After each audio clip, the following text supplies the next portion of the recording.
নমস্কার বন্ধুরা, আমি দিশা। আপনাদের সবাইকে জানাই অনেক অনেক স্বাগত। আজকে আমি চলে এলাম আরেকটি রান্না নিয়ে। আজকে করব সবজি দিয়ে মৌরলা মাছের ঝাল। তো এই যে বাজার থেকে মাছ নিয়ে এসছে, মাছগুলোকে আমি কেটে ধুয়ে পরিষ্কার করে নিয়েছি। আর মাছগুলো দেখুন, দেখতে কিন্তু বেশ বড় বড় আর একদমই টাটকা।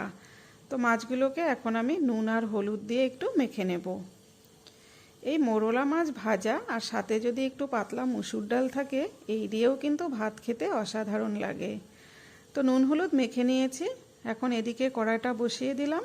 কড়াতে দিয়ে দিলাম পরিমাণ মতো সর্ষের তেল। তেলটা আমি খুব ভালো করে গরম করে নেব। তেল খুব ভালো করে গরম করে না নিলে এই মাছগুলো কিন্তু কড়াতে লেগে যাবে আর ভেঙে যাওয়ারও ভয় থাকবে। সেই জন্য মাছ ভাজার আগে তেলটা খুব ভালো করে গরম করে নিতে হবে।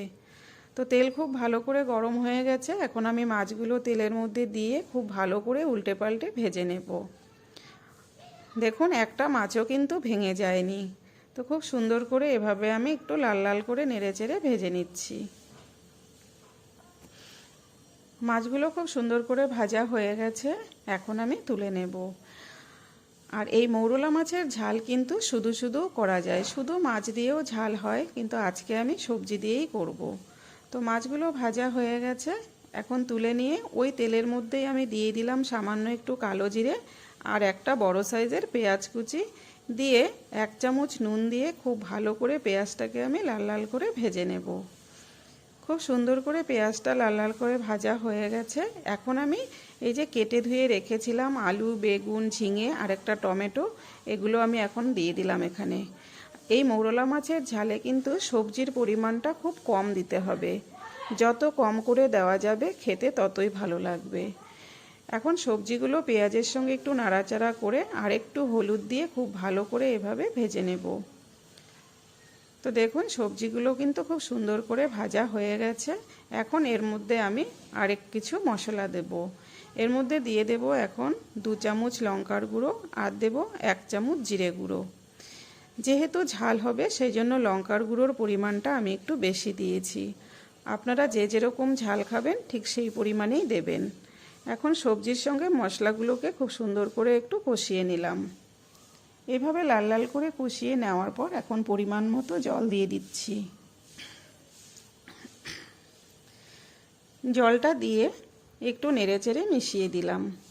এখন একটু ফুটতে দেব। 3-4 মিনিট এভাবে রান্না করে নেব। তো দেখুন, ঝোলটা খুব সুন্দর করে ফুটে গেছে।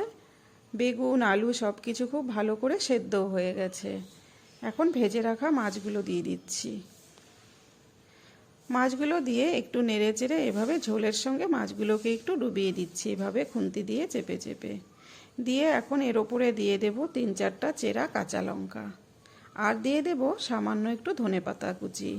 এই মাছের ঝালে ধনেপাতা দিলে কিন্তু এর গন্ধটাও খুব সুন্দর হয় আর খেতেও বেশ ভালো লাগে। দিয়ে একটা ঢাকনা দিয়ে ঢেকে আরও 2-3 মিনিট রান্না করে নিলাম। এবার ঢাকনাটা তুলে খুব ভালো করে সব কিছু একটু নেড়ে চেড়ে মিশিয়ে নেব।